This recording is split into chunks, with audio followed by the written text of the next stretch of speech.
what if the ultimate proof that you are a spectacular leader is that your team completely forgets you exist? I mean, it sounds completely counterintuitive, right? Yeah. Especially in a corporate world that is just, obsessed with visible leadership and taking credit. Oh, absolutely. But stepping out of the spotlight might actually be the pinnacle of organizational design. That concept just completely flips the traditional script for me. Because when you picture the classic idea of a boss, there is like almost always a clipboard involved. Yeah, or a stopwatch. Right, a stopwatch. It is this whole industrial era image of someone standing on a catwalk, Mhm. looking down and just waiting to catch you doing something wrong. Yeah. Or, making sure you aren't taking an extra 30 seconds on your lunch break. The whole command and control model. Exactly. Yeah. But whether you are managing a team right now or participating in one, or, you are just insanely curious about human dynamics, this deep dive into our source material is going to challenge everything you think you know about bossing people around. It really is. We are unpacking a fascinating textual dialogue today, simply titled Leadership.txt. And our mission here is to explore how leadership is evolving away from that clipboard and stopwatch control toward a completely surprising, highly effective metric for team success. And we're going to be connecting these ultra-modern workplace dynamics to some major historical heavyweights.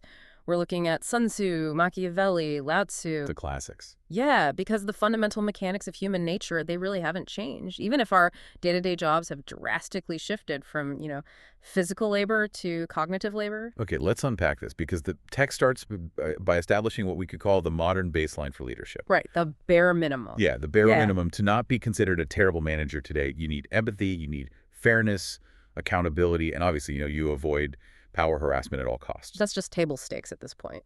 Exactly, table stakes.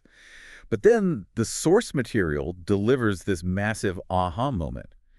It suggests that instead of a leader monitoring their employees to see if they're slacking off or like breaking rules, what if a leader monitors whether their employees are smiling? Which is just a radical shift in the object of observation. You are no longer looking for compliance, you are looking for a state of being. Yeah, and I was thinking about it through this lens. Monitoring for laziness is like being a prison guard looking for escapees. Oh, this is a good way to put it. Right, because you assume the worst of people, and your entire job is containment and restriction. Mm. But monitoring for smiles is like being a gardener checking the soil. Hmm. You aren't forcing a plant to grow, you're just checking if the environmental conditions are healthy enough to support that growth naturally. I'd take that analogy a step further, actually. Oh, A prison guard only cares about physical location, but the gardener cares about the invisible root system. And if we look at the psychological why behind this metric, it makes perfect sense for modern work. Well, a genuine smile, in this professional context at least, is not about fleeting happiness or someone telling a good joke by the water cooler. It is a lagging indicator. a lagging indicator. Yeah. If your team is genuinely smiling, it proves that the invisible root system is healthy. It indicates deep psychological safety, mutual trust, and intrinsic motivation. It shows the leader has successfully transitioned from an industrial behavior monitoring model to a knowledge work state monitoring model. State monitoring, meaning you care about their internal state of mind, not just the physical output of their hands typing on a keyboard. Precisely. Because think about the mechanics of knowledge work. In the industrial era, you could enforce physical compliance.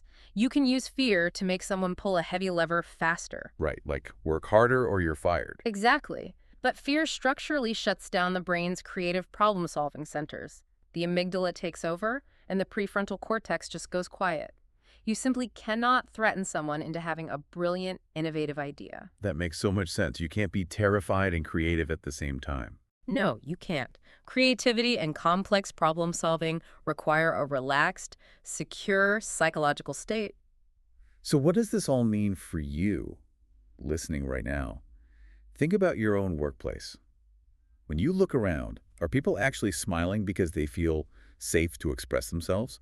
Or, pitch weird ideas and admit Not mistakes? freaking it. Exactly. Are they faking it? Because the source material puts a massive warning label on this concept.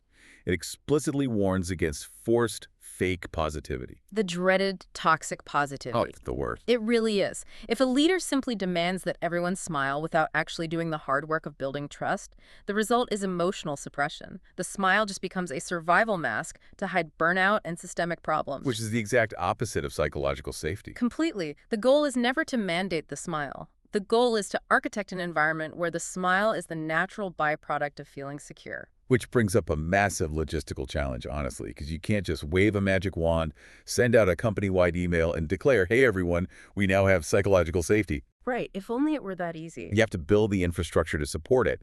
And the text introduces this concept of having a mom role in the organization. Right. The mom role. Yeah, someone whose specific focus is monitoring the team's moods, sharing situational context behind the scenes, and just generally maintaining that psychological safety. The text even compares this to the TV drama Billions. Yeah, that show's centered around a cutthroat, incredibly high-stress hedge fund. Yes, and in that show, the firm employs a veteran counselor, Wendy Rhodes, to manage the psychological friction of these hyper-competitive, aggressive traders. Which is a very intense job. Extremely. And I have to push back on this concept from the text pretty hard here. First of all, calling it the mom role feels like a dated, gendered trope. Sure, yeah. But beyond that, isn't institutionalizing all of this emotional labor onto one designated person a recipe for massive burnout? Yeah. I mean, it feels incredibly heavy to make one individual the emotional sponge for an entire company's stress. Your pushback is entirely justified, and the source material actually validates that specific concern. Oh, it does. Yes. The text acknowledges that this archetype carries a severe risk of emotional exhaustion. When you become the designated shock absorber for everyone else's anxieties and professional conflicts, the structural question becomes, who does the shock absorber go to when they're at their breaking point? Right. It sounds like a fast track to that person quietly quitting or having a total breakdown. Which is exactly why the text outlines very specific, necessary boundaries to prevent that collapse. Okay, what kind of boundaries? First, you cannot default this emotional load to one person, especially not informally.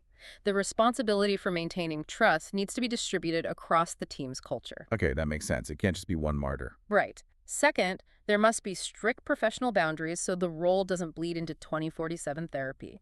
And third, the formal leadership has to actively, visibly support and protect this function rather than just exploiting it. Ah, I see. That is why the counselor in Billions is utilized as the core example. It represents a highly professionalized version of this support structure. Okay, so it's not just someone taking on all the emotional baggage informally in the break room because they happen to be a good listener. Not at all. It is objective, external, structured support. In high-pressure, results-driven environments, having a dedicated professional to monitor psychological safety isn't some soft perk. It is critical operational maintenance. Like changing the oil in a sports car. Exactly. They are performing high-level psychological tuning so the organizational engine doesn't tear itself apart under friction. That distinction makes a lot more sense. But digging into this emotional infrastructure raised a broader question for me. What's that? Is this intense focus on trust, psychological safety, and emotional maintenance just a product of the 21st century knowledge economy? Like, is it a modern luxury? Because the text aligns these exact ideas with historical heavyweights. And seeing those connections completely shifted my perspective. The historical continuity is perhaps the most compelling part of this entire analysis. We like to think we invented the concept of healthy team dynamics, but human psychology responds to the exact same stimuli today as it did millennia ago. Take Sun Tzu, for example. I think most people view The Art of War as this ruthless, cold-blooded manual for deception and conquest. Right, the ultimate cutthroat guy. Yeah, but the text highlights a completely different side. Sun Tzu explicitly wrote that a general must treat his soldiers like his own beloved sons. Which is fascinating. It is. Why? Because only then will they follow him into the deepest valleys and stand by him to the death. That isn't just military tactics. That is the ultimate life-or-death articulation of psychological safety and deep-rooted trust. And you can contrast that familial trust with Machiavelli's framework. Oh, right. Machiavelli always gets characterized as purely evil and manipulative. Completely. But the text points out something more nuanced. Yes, he famously preferred that a leader be feared rather than loved, but he issued a massive caveat. A leader must never be hated. Because hatred causes rebellions and chaos. Exactly. He prioritized rational order and predictability over fickle human emotions. And then fast forward to the 20th century, and you have Peter Drucker, who focused heavily on autonomy. The father of modern management. Yeah, Drucker argued you should manage by strengths and focus entirely on results, essentially because you simply cannot micromanage a knowledge worker's brain. What's fascinating here is tracing the evolution of the control mechanism itself. Well, walk me through that. Well, Machiavelli attempts to control the environment through external fear and strict order. It works for basic compliance, but kills innovation. Right. Then Sun Tzu controls the environment through deep internal trust, which creates fierce loyalty. And Drucker realizes you can't control the individual's process at all, so you focus strictly on autonomous results. You are essentially watching the leadership paradigm mature over centuries. Exactly. But then the text brings in Lao Tzu. The source heavily focuses on Lao Tzu's concept of Wu-wei, which loosely translates to naturalness or non-action. Non-action, right. The text says, his ideal is the invisible leader. And I have to admit, when I first read that, my skeptical alarms went off. Why is that? Well, isn't Lao Tzu's invisible leadership just a philosophical, high-minded excuse for a manager to be completely hands-off and lazy? Like a boss saying, hey, I'm practicing Wu-wei, figure it out yourselves while I go play golf? I mean, it is incredibly easy to misinterpret Wu-wei as negligence or abandonment. But if we connect this to the bigger picture, Lao Tzu's invisibility is the absolute pinnacle of organizational design. How does doing nothing equate to organizational design? I mean, I'm struggling to see the link. Consider the alternative. A lazy manager steps back and the team immediately collapses into confusion and infighting because there is no structure. Chaos. Exactly. Yeah. An invisible leader, however, has designed such a flawless system of trust, established such clear parameters, and built such high psychological safety that the team operates with perfect momentum on its own. Oh, I see. The leader doesn't need to bark orders because the environment itself guides the behavior. According to the text, the ultimate proof of Lao Tzu's invisible leader is the team's reaction when they succeed. When the massive project is finally done, the team says, we did it ourselves. Wow. They don't praise the leader. Yep. They don't throw a parade for the boss. They don't even realize the leader was pulling the strings by designing the environment they were thriving in. That is a wild level of invisible influence. It completes the historical evolution perfectly. From Machiavelli relying on external fear, to Sun Tzu building internal trust, to Drucker scaling autonomous results, to Lao Tzu designing a systemic environment that runs so naturally the leader simply vanishes from the equation. Okay, so designing a self-sustaining system of trust and cooperation is the ultimate ideal. But that naturally begs the question, what happens when someone completely ignores that evolution? Right, when things go wrong. Yeah. What happens when you have a brilliant, highly capable leader who rejects the emotional, cooperative side of human dynamics and relies entirely on cold, zero-sum strategy? The source material gives us a terrifying historical case study of exactly this. The Tragedy of Wu Zixu. Wu Zixu is the perfect cautionary tale of applying a highly effective framework to the entirely wrong situation. He really is. He is such a fascinating figure. He was a brilliant military strategist who actually worked right alongside Sun Tzu. His entire life was driven by this obsessive, burning desire for revenge against the neighboring state of Chu. The very intense motivation. Yeah, intense is an understatement. He fled his home, built up the state of Wu from absolutely nothing, modernized their entire army, and eventually conquered Chu. So he won. He did. He achieved his lifelong monumental goal. But after the war ended and the zero-sum game of survival was over, he completely failed to adapt to peacetime court politics. The environment changed. Exactly. He constantly argued with the new king, he couldn't collaborate, and ultimately his inability to function in peacetime led to him being forced to commit suicide. This raises an important question for modern leadership, though. Why did an undisputed genius of strategy fail so spectacularly the moment the environment shifted from war to peace? I couldn't help but compare Wu Zixu to a certain type of rock star startup founder. You know the exact type. Oh, absolutely. They are brilliant at the ruthless, zero-sum game of destroying the competition. They thrive in the chaotic war of early-stage capitalism, where every day is a fight for survival. Right, the wartime CEO. Yes, but the second the company matures, maybe goes public, and it enters peacetime, that exact same founder becomes completely toxic internally.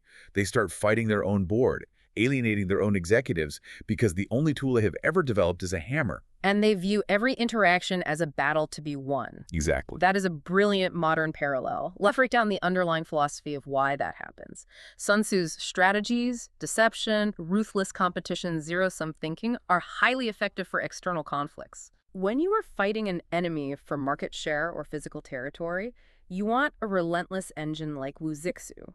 But applying that same competitive, conquer or be conquered rationality internally to your own team or your own board of directors systematically destroys the organization. Because running an internal organization is a non-zero-sum game. You have to cooperate to survive. You can't view your colleagues as enemies to defeat. Precisely. Wu Zixu was a passion-driven, revenge-fueled high performer.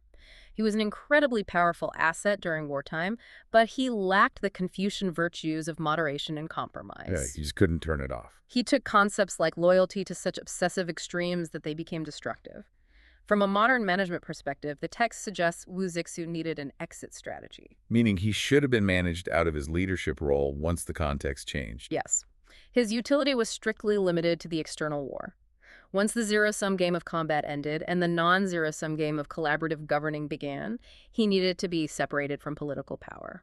A truly effective organization has to recognize when a high performer's core operating system is fundamentally incompatible with the company's current phase of existence. That is such a profound lesson.